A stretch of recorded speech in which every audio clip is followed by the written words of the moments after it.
যে কোরআনের উপর ঈমান আনার কারণে আমি মুসলিম, যে কোরআনের উপর আল্লাহর উপর ঈমান আনার কারণে আমি জান্নাতে যাব, যে কোরআনের কারণে নিজের জীবন উৎসর্গ করব, সেই কোরআনকে আরেকটা কুলাঙ্গার যদি পায়ের নিচে রাখে, ওদের তন্ত্র মন্ত্রের আইন বিচার দেখা শেষ, ওই পাগুলো সিরিয়া তারপরে ল্যাম্পপোস্টের সাথে ঝুলায় রাখবেন। ওপেন বলে দিলাম, ওদের আইন দেখছি, ওদের বাটপারি সিটারি দেখছি। হিরো আলমের সঙ্গীত গাইলে, রবীন্দ্রনাথের সঙ্গীত গাইলে ওদের জ্বলে, কিন্তু আল্লাহ রসুলকে নিয়ে ব্যঙ্গচিত্র করলে ওদের জ্বলে না। এই তো তোদের সুশীলগিরি, এই তো তোদের বুদ্ধিজীবীগিরি। যদি রসুলের প্রতি সত্যিকার অর্থে তোদের ভালোবাসা থাকতো, আমারে বাসন থানার গাজীপুরের ওসি গ্রেফতার করার পরে রিমান্ডে ছিলাম, এই লোক বলতেছে, হুজুর আপনারাই খালি রসুলরে ভালোবাসেন, কিছু হইলেই রাস্তায় নেমে যান, রসুলরে কেউ কিছু বললেই, আমরা কি ভালোবাসি না? আমি কই ভাইয়া, আমরা ভালোবাসা রাস্তায় নামি জীবন দেওয়ার লাইগা, আর আপনারা ভালোবাসা রাস্তায় নামেন প্রেমিকদের, নবী প্রেমিকদের গুলি করবার লাগে। এই হলো আপনাদের ভালোবাসার নমুনা, এই হলো আমাদের ভালোবাসার নমুনা। আমরা রসুলকে যে অবমাননা করছে তার বিরুদ্ধে নামি, আর আপনারা নবী প্রেমিকদের বিরুদ্ধে নামে গুলি করেন। যদি কোনো ব্যক্তি বলেন হুজুর আমরা গুলি করবার পক্ষে না, আমি বলি তাইলে আপনি আমাদের পক্ষে, তাইলে আর কথা পেছায়া দরকার নাই। যদি আপনি বলেন আমি চাকরি করি ঠিক, কিন্তু হুজুর কোনো নবী প্রেমিককে গুলি করি নাই, কোনোদিন মারি নাই, তাইলে আমি বলি আপনার এই কথা নিয়ে পেছানোরও দরকার নেই। আর যদি সিটিং করেন, ওগুলোর লগে পেছাইতে থাকেন, তাইলে আমরা বলবো আমাদের ভালোবাসা আল্লাহ রসুলের প্রতি, রসুলকে যদি কেউ অপমান করে, কোরআনকে যদি কেউ অপমান করে, রসুলের বাণী মান সাব্বা নাবিয়ান ফাকতুলু, সরাসরি তাকে কতল করো। আপনারা বলবেন হুজুর এটা কি বললেন, জনগণের কে বলে দিলেন যে জনগণ রসুলকে গালি দিলে হত্যা করতে? আমি বলি বাইরে, তোর যদি বুঝ থাকে, আকল থাকে, আগে চিন্তা কর আকায়ে নামদার তাজদারে মদিনা সরদারে আলমকে গালি দিল কেন? মানুষ পরে কি করলো ওইটা চিন্তা না করে আগে ওইটা বন্ধ কর।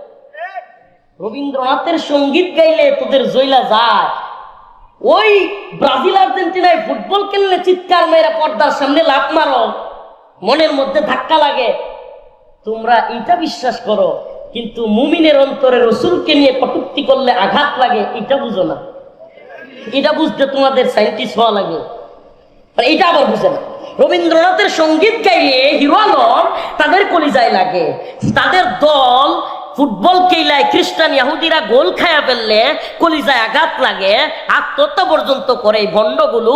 কিন্তু যখন আমার রসুলকে গালি দেয় তাদের অন্তরে লাগে না, আর যাদের অন্তরে লাগে এটা তাদের বুঝে আসে না।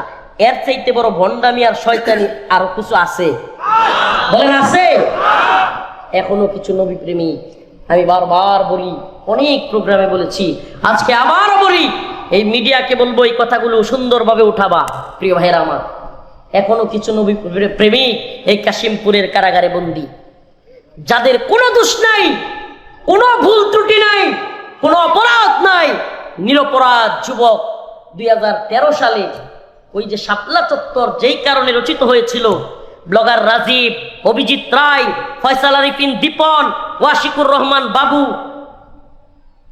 জুলহাস মান্নান, তনয় মাহবুব, আরো যতগুলো নাস্তিক শাতেম আল্লাহ রসুলকে গালি দিয়েছিল, কটূক্তি করেছিল, তাদের বিরুদ্ধে লেখালেখি করবার কারণে, তাদের বিরুদ্ধে দাঁড়াবার কারণে আমার কিছু ভাইয়েরা আজও কারাগারে বন্দী।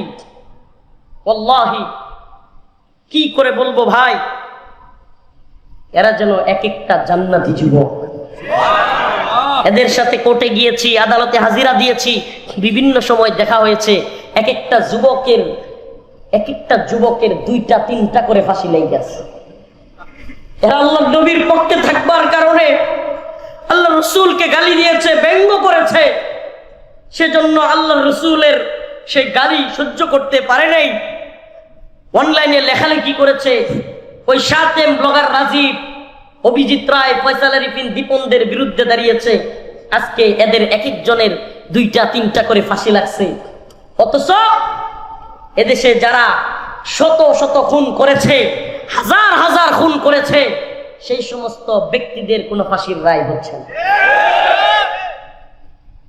প্রিয় ভাইরা আমার, বন্ধুগণ আমার, আমাদের কিছু ভাই নাম বললে আমি নামগুলো মনে আছে, বলতে পারবো।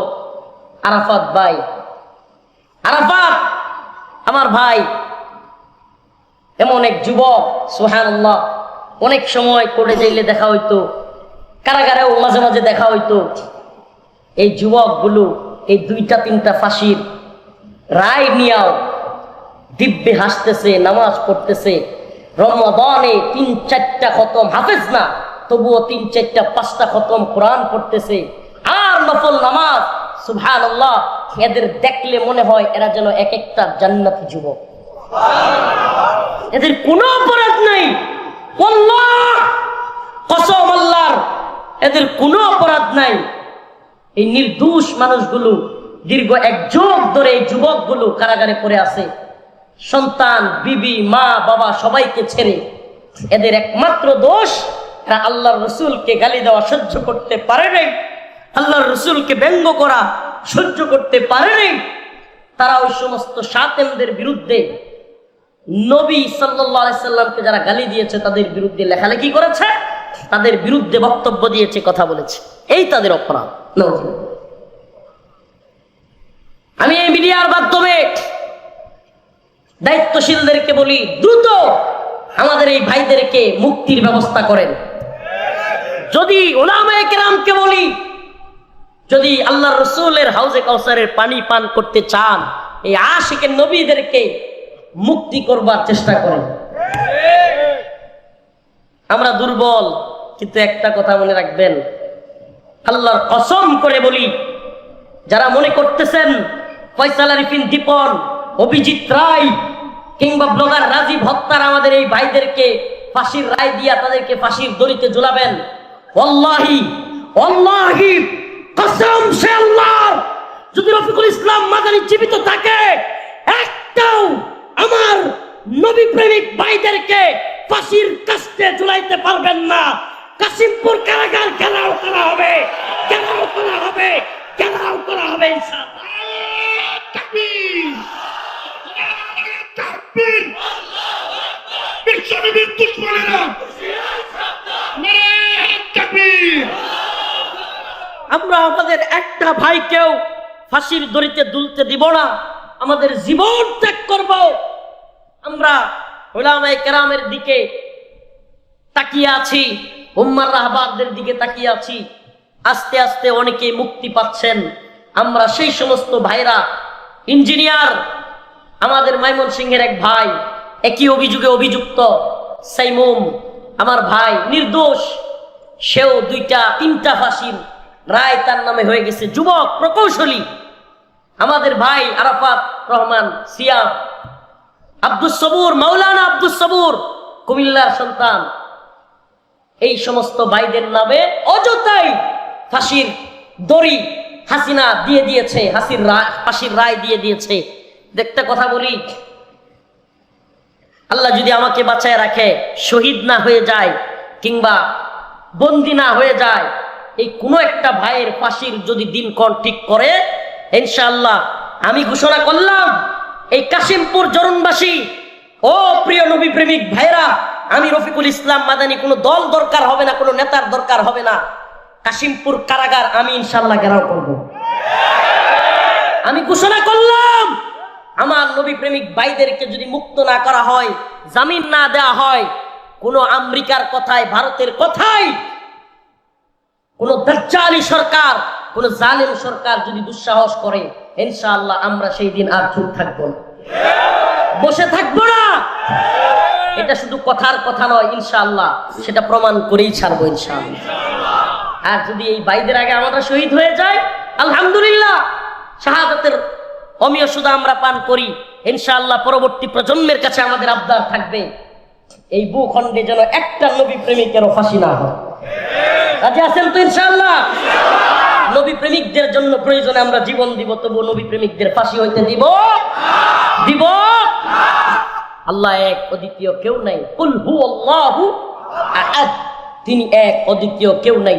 আল্লাহুস সামাদ, তিনি অমুখাপেক্ষী। সামাদ বলা হয় এমন কাউকে যার কাছে অনুরোধ করা যায়, যিনি সব কিছু পারেন। সামাদ হলো এমন এক সত্তা যিনি কারো কাছে কোনো দিকে টাকা তাকাইতে হয় না, কারো কাছে কিছু চাইতে হয় না।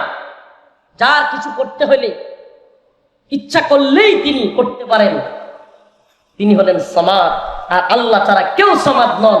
আমরা সেই সমাদের উপর বিশ্বাস।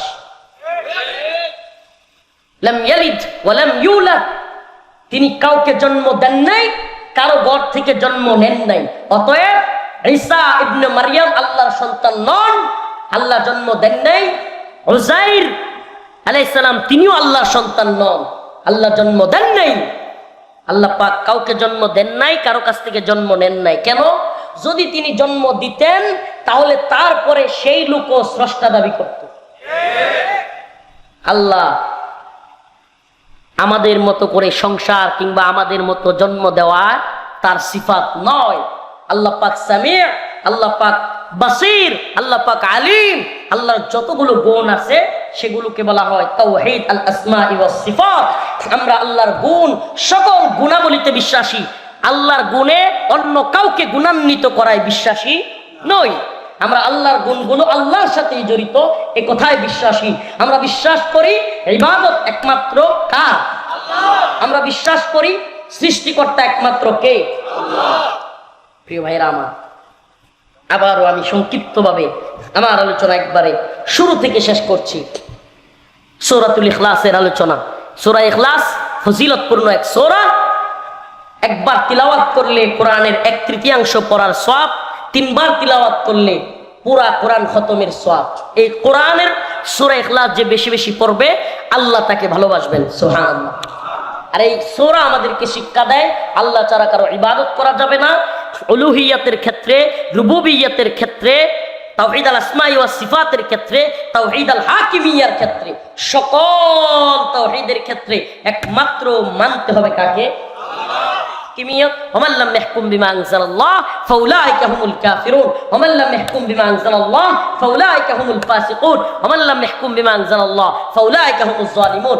আল্লাহর হুকুম বাদ দিয়া যদি কেউ বিচার করে, আল্লাহর কোরআন বাদ দিয়া কেউ যদি ফয়সালা করে, তাকে যারা মানবে এবং যারা সেই বিচার করবে তারা ফাসিক, তারা জালেম, তারা কাফের। অতএব আল্লাহর হুকুম বাদ দিয়ে কোনো বিচার হইতে পারে না। বিচারও হবে আল্লাহর আইনে, ইবাদত হবে আল্লাহকেই, সৃষ্টিকর্তাও মানতে হবে আল্লাহকেই। তাহলেই আমি ঈমানদার। তাহলেই আমি কি? নাকি শুধু একটা মানবো আর একটা মানবো না তাইলে ঈমানদার? কথা বুঝতেছেন? আফাতুমিনুনা বিবাদিল কিতাব ওয়া তাকফুরুনা বিবাদ ফামা জাযাউ মান ইয়াফআলু যালিকা মিনকুম ইল্লা খিজিয়ুন ফিল হায়াতিদ দুনিয়া ওয়া ইয়াউমাল কিয়ামাতি ইউরাদ্দুনা ইলা আশাদ্দিল আযাব। যদি কেউ এই কোরআনের কিছু অংশ মানে, আফাতুমিনুনা বিবাদিল কিতাব, তোমরা কি এই কিতাবের কিছু অংশের উপর ঈমান আনলা? ওয়া তাকফুরুনা বিবাদ, আর কিছু অংশকে অস্বীকার করলা। আল্লাহ বলেন যদি তোমরা এমন করো, ফামা জাযাউ মান ইয়াফআলু যালিকা মিনকুম ইল্লা খিজিয়ুন ফিল হায়াতিদ দুনিয়া, যারা এরকম করবে তাদের জন্য এই দুনিয়া লাঞ্ছিত জিন্দেগি। তাদের জন্য কি? অর্ধেক যারা ঈমান আনে আর অর্ধেক কি করে? মুনাফিকি। অর্ধেক ঈমানদার, অর্ধেক মুনাফিকি। কি?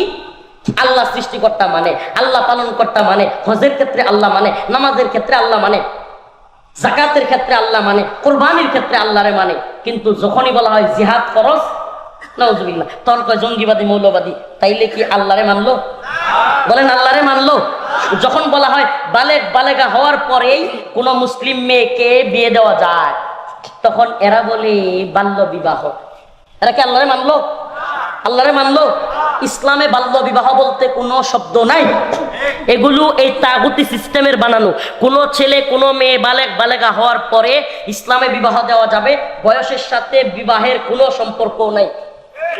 বয়সের সাথে বিবাহের কি নাই? অথচ আল্লাহর বিরুদ্ধে আইন কইরা, বাল্য বিবাহের নাম কইরা জিনায়ের কাজ সহজ করতেছে, পতিতালয়ের নাম কইরা জিনাকে সহজ করতেছে, বিবাহের পথকে কঠিন করতেছে। এই সকল আইনের ক্ষেত্রে একমাত্র কাকে মানতে হবে? বলেন না, কাকে মানতে হবে?